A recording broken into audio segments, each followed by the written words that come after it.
What's up, everybody? So today we are going to do the boost gauge upgrade. As you can see, I got my dash pad out and I was going to do the little tutorial on it because a lot of people don't know how to do it just yet.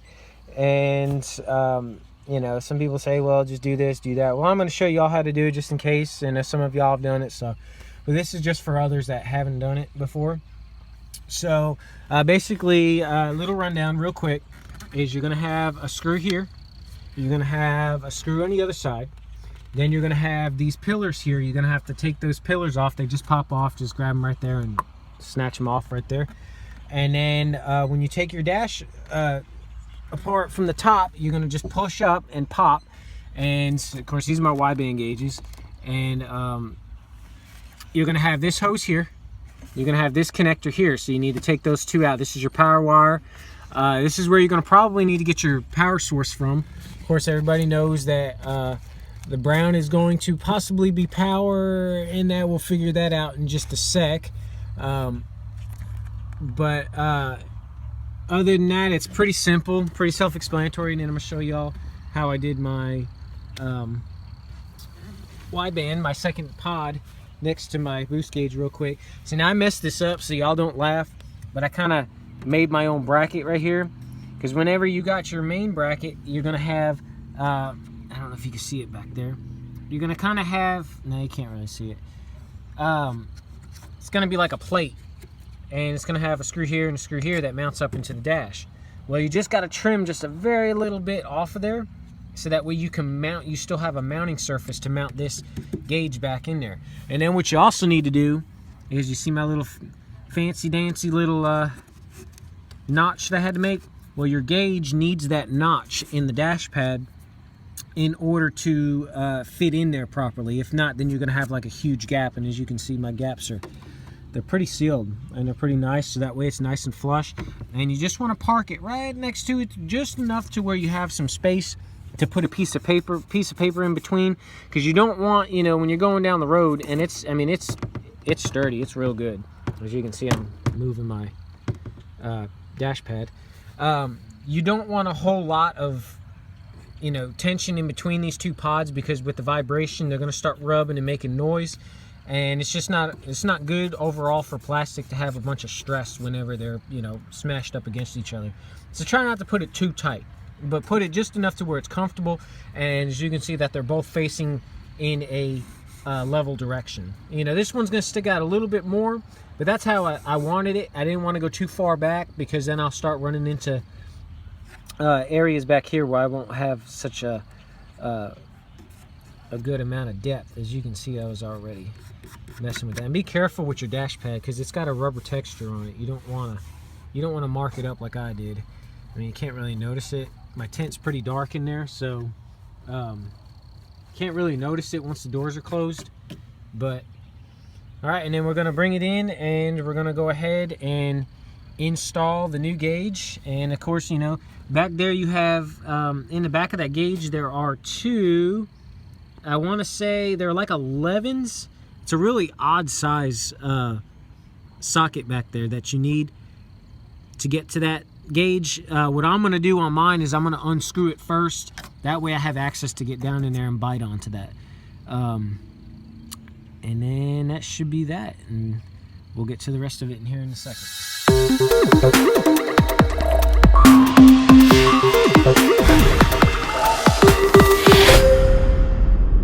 Alright guys, so had to do a little bit of modifications, because the automator gauge, that the aftermarket one, it is slightly longer, so it's not going to quite reach. It'll end up sticking out quite a bit.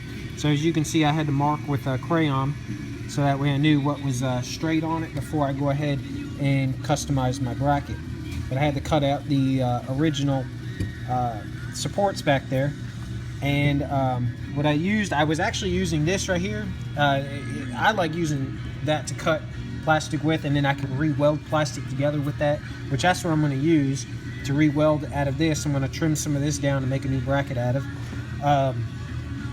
But I had to go and pick up a Dremel, so that way I can go ahead and cut the areas out. Now you don't have to cut too much on the top part, on there, but just enough to get that gauge to go in there, so that way whenever you put it back together, it's nice and flush. You don't want to have it sitting crooked. But always before you go ahead and cut, what I would do is sit the gauge in there, let it slide through the factory holes, and make sure you got your straight up and down, you know, straight back and forth marks, so that way when you sit your gauge in, you can't be sitting there being like, oh man, well, you know, was it crooked, what, you know, going and mounting it up and then find out it's supposed to look like this and then it goes in there looking like that. So but yeah, so everything else I'm gonna go ahead and finish up here and put it in, get the wiring done on it, you know, because I got some connectors for the wiring for your positive and negative for the light. What I'm going to do is I'm not actually keep the factory stuff, and I'm going to just tap off, because, you know, of course your white is always 12 volt and your black is always ground. But if you want to, you know, it'd be a smart idea to go ahead and, you know, get you a light probe. I know y'all digging all that, my candy stash and all that. Probe it just in case, you know, to make sure, but that way I can still keep the factory connector, I can still keep the factory vacuum line, not have to worry about nothing else. So it'd just be an easy, simple, small modification install, and that'll be that. Alright, just about finished up. Next step, I went ahead and re-plastic welded myself a new insert in there, so that way my gauge will stay in there nice and stable. Just kind of took apart an old one. I didn't use the one that came with the autometer because they don't have a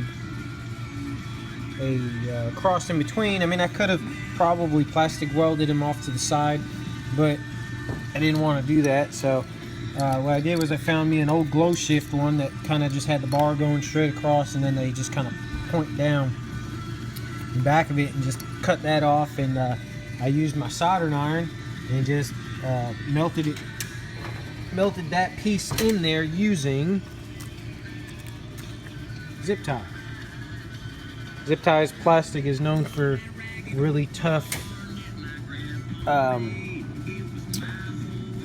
on a second. Oh, I gotta throw this out. Well, they're known for, you know, their toughness and bonding real good with stuff, you know, when you clamp them down in there using them ties. So I just went ahead and melted that down in there and tried to grind out a little bit of it here, but you know, it'll be alright. It's in there real good, as you can see. And next step is I'm going to do some wiring for the light, which is right here. Oh, bad spot to keep that. And I thought about going and cutting the head off of here, but I don't want to do that necessarily, because in case in the near future, if I do decide to sell the car, I will take a factory pod and put my factory gauge back in if I decide to keep that, which I'm kind of skeptical and just wondering if I should just go ahead and snip it. I'll probably go ahead and snip it. I'll snip it off, and then I'm going to heat shrink some new wires on there. Actually, I got my connectors here, which I will use. One for positive, one for negative.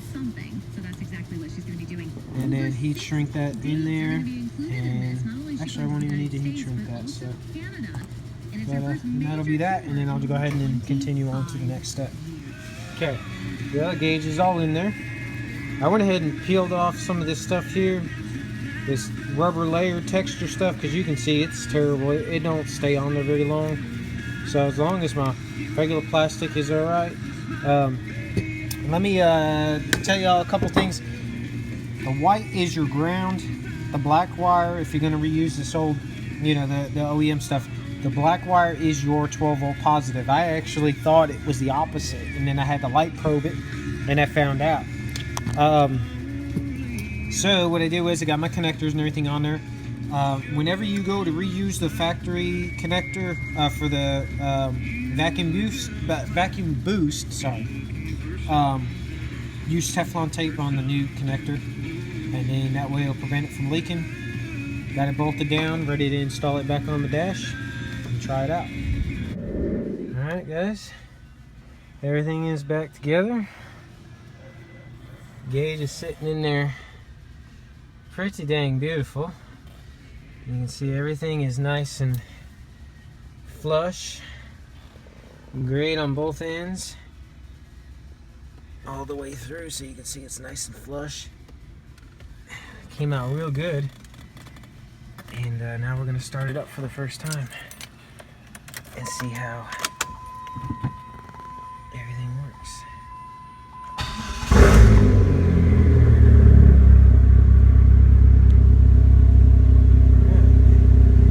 Beautiful.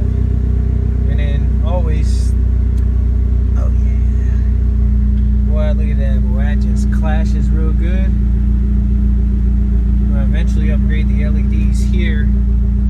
And then upgrade the LEDs definitely in here because I got some dull spots. I'm going to do a nice LED rope inside here. But yeah, well, I think it's just, oh, it's beautiful. Love it, love it, love it. Give a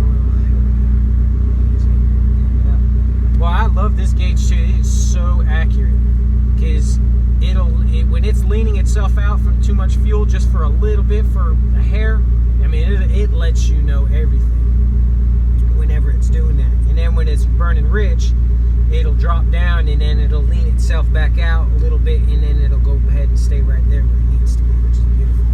So, yeah, definitely loving that. That is something else. So, all right, guys, that's it. And I hope this video helped y'all out and made it a little bit easier for you so that way you can understand what all you need to do. And it was great, man. It's beautiful. I love it. Sitting there just looking at it, I'm just amazed with it. So, all right, guys, enjoy, and I'll see y'all soon.